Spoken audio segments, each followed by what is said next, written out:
Desde quando o futebol se tornou uma paixão mundial, as malandragens existem e são manifestadas em todas as regras do esporte. Principalmente na número 13, aquela que diz que todos os adversários deverão encontrar-se no mínimo a 9 metros e 15 centímetros da bola durante uma cobrança de falta. Difícil, né? Geralmente a barreira até que é formada no lugar certo, mas aí tem aquela caminhadinha de leve. Lá na década de 70, quando o Zico cobrava as faltas, essa caminhadinha já existia. O tempo passou e ela continuou. Seja no Brasil ou na Europa, alguns passinhos reduzem a medida prevista na regra e as reclamações são inevitáveis. E foi aí que apareceu um mineiro, disposto a eliminar esse problema. Heine Alemany, inventor de um spray que marca o exato posicionamento da bola e da barreira. Foi quando eu vi na televisão um narrador dizendo que gostaria de ver o cidadão que manter a barreira no lugar. Daí eu parei para pensar, falei, eu vou resolver esse problema. O produto foi inspirado em espuma de barbear e some na grama após poucos minutos da aplicação. Cheguei à ideia, inspirado no creme de barbear, a ideia do spray, e fui ao banheiro, fechei o olho, pensei, se der uma linha contínua no meu braço, vai estar resolvido. Quando eu abri, a linha estava contínua, pensei, está resolvido o problema. E daí foi ir para cima. A invenção, segundo Heine, até que foi tranquila. Difícil foi convencer que o spray era eficiente.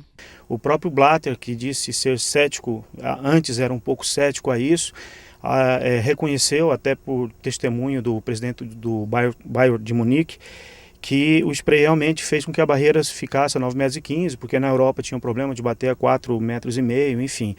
E hoje o presidente tece vários elogios à ferramenta, a lógica prevaleceu também na FIFA, a Europa reconheceu que é uma ferramenta que pode ser utilizada, a UEFA agora também está adotando. Eu conversei com o Michel Platini e expliquei que isso é uma questão não só de disciplina, mas também de organização. O tempo de paralisação cai de 48 segundos para 20, medições feitas inclusive pela imprensa brasileira. No mesmo ano em que foi criado, o spray foi testado na Taça BH de Juniores e acabou convencendo. No ano seguinte, a Confederação Brasileira de Futebol aprovou o uso dele na Copa João Avelange. Mais tarde, em 2008, ele foi usado também em competições internacionais organizadas pela Conmebol. Em 2012, foi aprovado pela International Board, órgão que regulariza as regras do futebol. Mas até então, ainda não havia convencido alguns dirigentes da FIFA que vetaram o produto por 4 vezes. Só que agora sim conseguiu convencer. O produto foi autorizado pela FIFA e será utilizado na Copa do Mundo aqui do Brasil. O Blatter anunciou no Mundial de Clubes que o spray está na Copa do Mundo, ou seja, de uma certa forma, eu estou dentro das 4 linhas da Copa do Mundo, né? Isso para mim é um ponto, ainda mais no meu Brasil, né? No meu país, no meu Brasil, isso para mim é um ponto de orgulho e leva àquela questão, né? Missão cumprida. A história às vezes se escreve de uma forma cinematográfica. A vontade de fazer algo que valesse a existência? Deu certo. O sonho, que começou há aproximadamente 14 anos no interior de Minas Gerais, ganhou o mundo e será apresentado para ele em breve. Eu jogava como centroavante e vivenciei as 4 linhas. Eu sei exatamente o que acontece aqui no termômetro das coisas. Isso foi uma base, um laboratório muito interessante para conduzir alguns raciocínios, né, nesse métier profissional.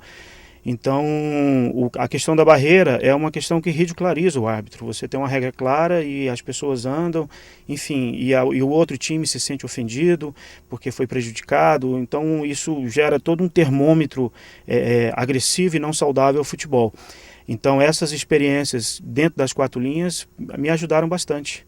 E principalmente a formação que eu tive na cidade de Tuiutaba, uma cidade de interior, berço familiar, a gente aprendeu coisas lá que inspiram você. Eu diria que quem nasceu no interior e tem uma boa base familiar está preparado para ir para o mundo.